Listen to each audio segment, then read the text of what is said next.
Hello mga kapag-asa, magandang umaga po sa inyo. Kung kayo po ay nahihilig sa pag-aalaga ng kambing, para sa inyo po yung video na ito.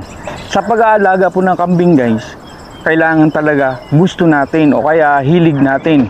Hindi po pwede na nag-alaga lang tayo dahil uso o kaya nag-alaga yung kaibigan natin o kaya gusto na nating mag-alaga tapos wala na. No? Hindi po pwede po yun.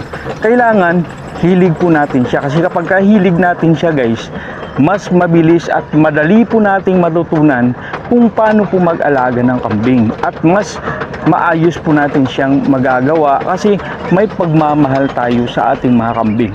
Ngayon, kung gusto nyo mag-alaga ng kambing guys, hindi pwedeng gusto lang natin. Dapat meron din tayong kaalaman. So paano ba natin aalagaan yung mga kambing? Ano ba yung gusto ng mga kambing? Paano ba sila masilan sa pagkain? At paano ba sila gagamutin kapag nagkasakit po sila?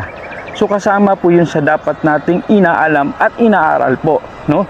So again, uulitin ko sa inyo, napakahalaga po yung kaalaman sa pag-alaga ng kambing.